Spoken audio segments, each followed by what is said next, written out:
You open the door to find yourself looking out into a massive cavern. It's dark and your eyes have to adjust a little bit, but ahead of you there's some colorful lights. Looks like phosphorescence. Those lights jump up, and you realize that actually it's a man-shaped figure. He goes, "Oh, shoot," and he runs off. He's just a shadow against a dark silhouette, which you realize is some kind of tower that juts down into the cavern. There's a bridge ahead of you. Oh, that was a guy. Cherry looks over the side of the bridge. What is all this? You can see more phosphorescence down below, little specks of light like stars moving around. In fact, there's an entire city down there. You guys must be about 20 stories up. And from here you can see structures built into the walls and the cavern extending out ahead of you. There's a pillar beneath the room that you just came out of, and it extends down into some kind of castle or cathedral or something. It's mole men. The secret they've been trying to hide is mole men. You mean like the ones in my comic? The guys that control the Earth secretly? They control the government, the whole world government, this whole time. No, they do not. If mole men controlled the world, I would have heard of them. Paul is right, Cherry agrees. You can't keep a secret that big forever. It's an entire civilization of mole men, and they have kept it a secret for however long they've known. Which must mean it's not as significant as them controlling the surface. That's what they want you to think. You hear a collection of boots running around the corner, and then there they are, a squadron of dark figures. They're led by what appears to be a phosphorescent woman. She's bright pink and more or less naked from the waist up, although she's wearing a dark corset, and she's wearing what appears to be parachute pants, also dark. There's zippers everywhere, and her makeup is dark.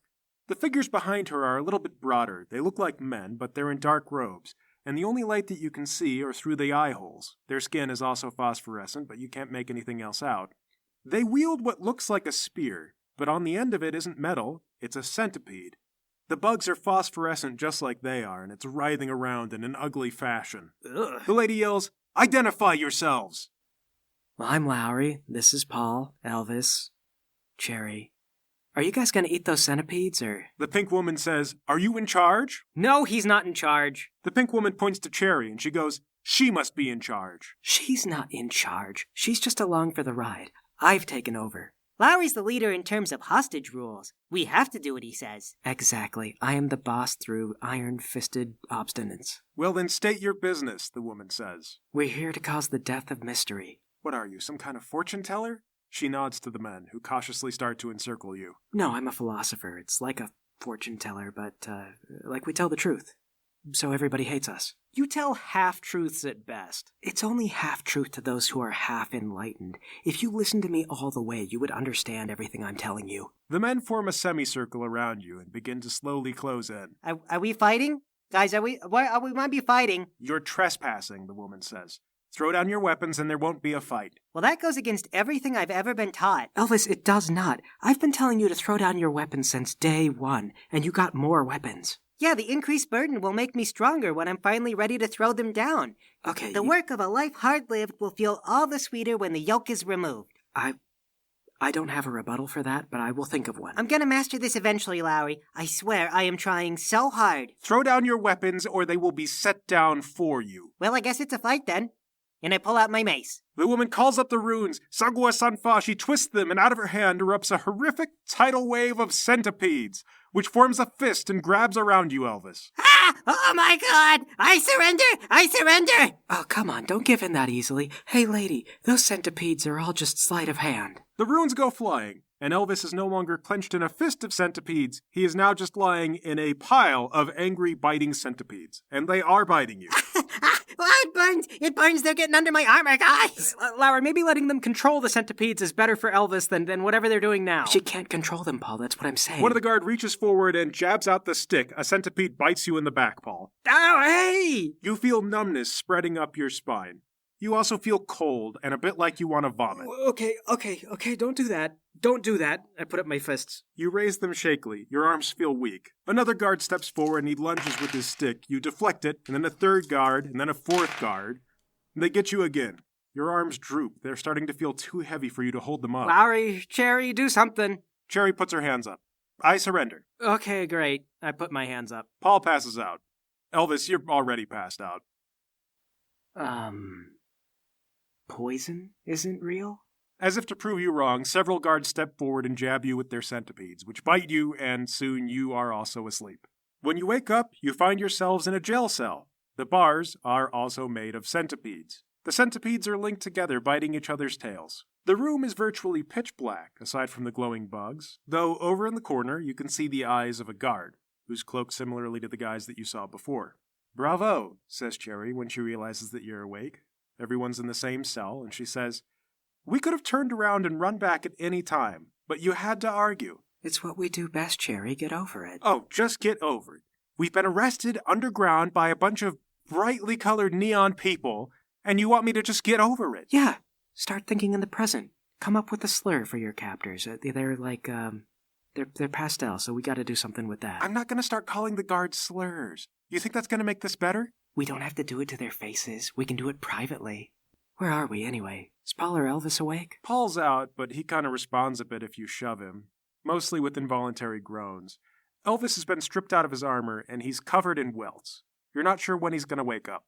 Or if he's going to wake up, although he is breathing. He'll be fine. Cherry, did you see where they took us? Yeah, they walked us down a tower about 20 stories of steps. You guys were lucky. You got to ride on a wave of centipedes. It's weird that their magic is food-based. Then they locked us up in here, and they informed me that we would talk eventually. And to be fair, I don't know what information I'm supposed to be withholding from them, so maybe I will talk. It's what I would do. If I were you, I would tell them the truth, because I'm going to tell them absolutely everything that I know, whether they want it or not. I have factored that in, thank you. Oh, well, if you're so smart, then have you factored in the fact that I might throw a few lies in there just to mess things up and make you look bad? I will do my best to explain you to them. Do you think this is funny, Mr. Lawry? We don't even know what kind of situation we're in. I'm in a cave, full of food. The bars are made of food. This is the endgame I've been trying to reach since the very beginning. We know what's at the bottom. Brightly colored people, and food, and caves. Well, that's grand for you. I wish I could say that I don't know why I got involved with you. I can think of logically how it happened, tracing my steps back. But you know what I should have done? As soon as you showed up at my doorstep, I should have packed my bags and left the city. And gone to go live in a cave. Yeah, that is what I've been telling people. Cherry slaps you. Ow. Who are you? Who are you to decide how other people should live?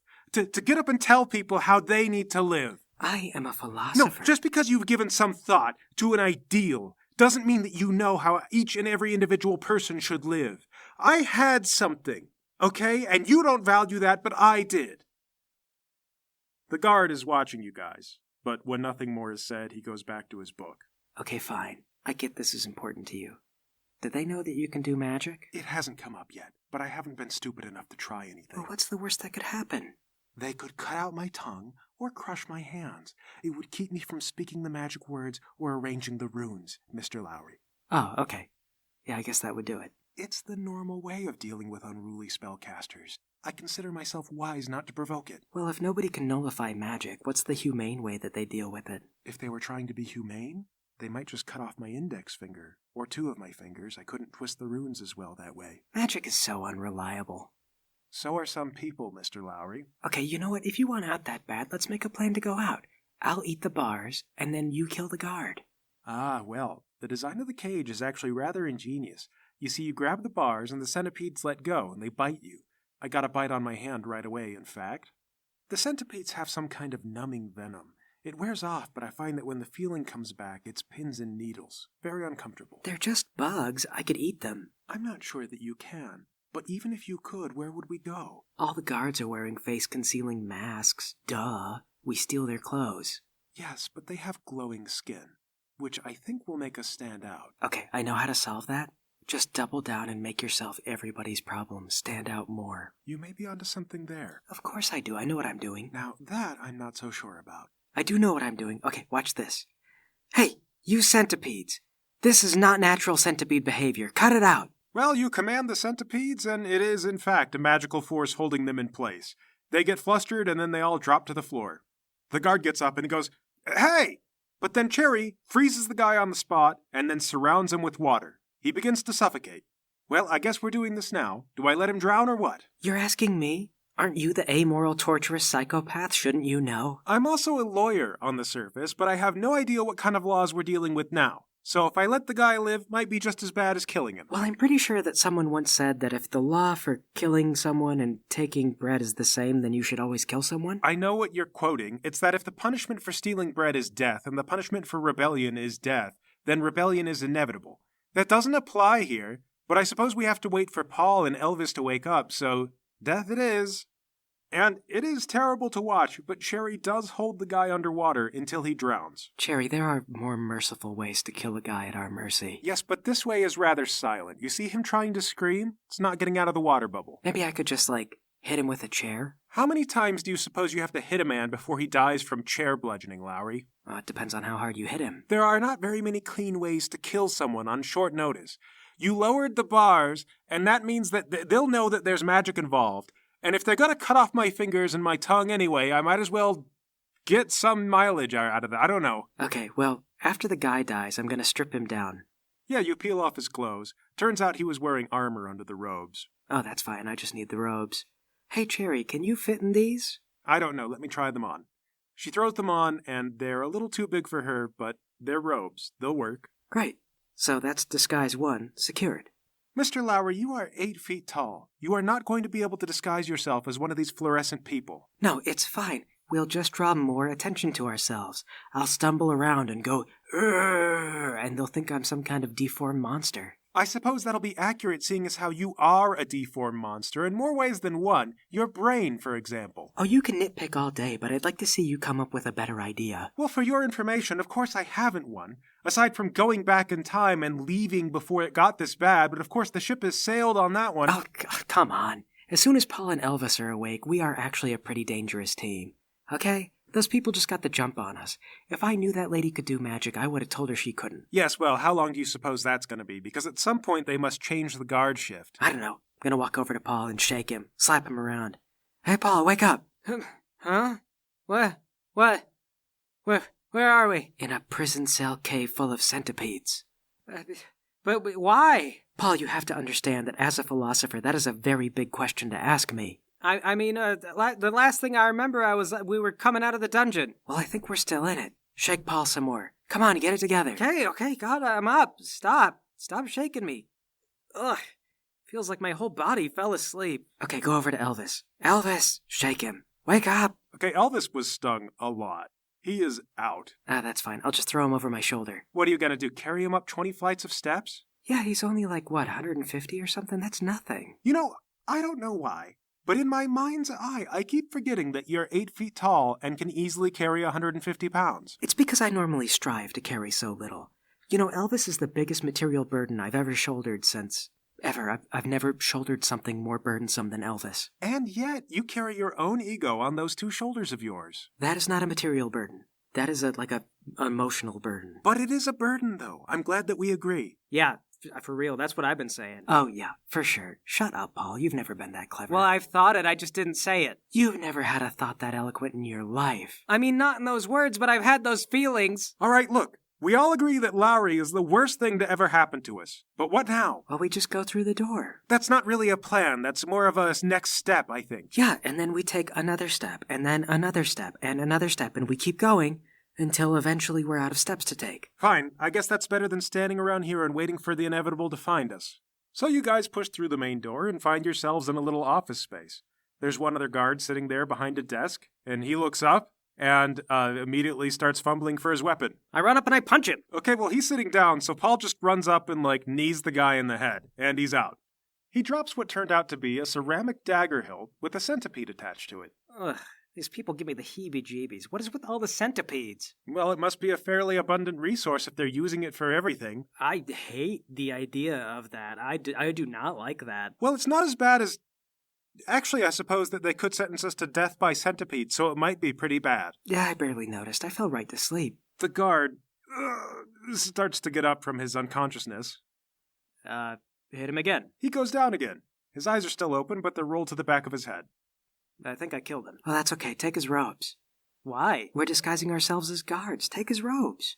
But we don't glow. It's gonna be a dead giveaway. Would you guys stop pointing that out? It's a critical flaw in your plan, Mr. Lawry. We should be pointing it out. Well, then instead of pointing it out, could you point out a solution? Because I don't know one. Well, we could kill a centipede and, like, rub its skin all over our face.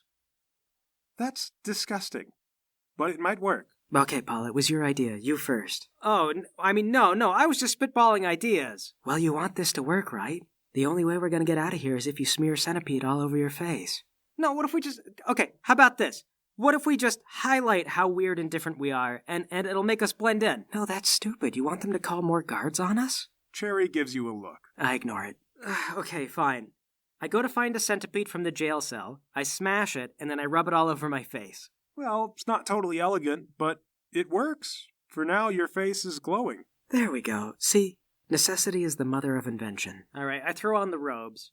Well, I'm disguised now, fine, but what about you? Oh, I'm a prisoner. You two are guards. Go ahead and escort me out of here. Okay, let's look around for a stick with a centipede on top of it. Yeah, there's a small armory for the guards. You find a stick with a centipede on it. All right, prisoner, get moving. Okay, you guys check the doors, and you see that one of them leads to more jail cells. There's a couple of other prisoners inside, but you poke your head in and then close the door without trying to draw too much attention. And the second door leads outside. You're in luck, somewhat. You're just outside that large palace that you saw that was connected to the pillar that extended down from the dungeon. Next to it is the pillar that leads up to the bridge that you were attacked on. However, you are so close to the castle gates that there's quite a few guards just wandering around doing patrols out here. Ooh, okay. New plan. We go towards that castle. What? Why? I'm with Mr. Paul. We should leave. Do you guys want to fight upstairs for 20 stories? Do either of you have the stamina for that? All we have to do is sneak past them, okay? Just carry Lawry like you have purpose. Are you kidding? Several of these guards probably saw us come down. They know we're here. They're gonna be suspicious if we just go back up. We go to the castle. But why? Just trust me. I got a plan. I will never trust you. Good. Act like a guard who doesn't trust me. Now point that thing at me. I'm going to the castle. Oh my god. Okay, alright, keep it moving, prisoner. And so, you head towards the castle.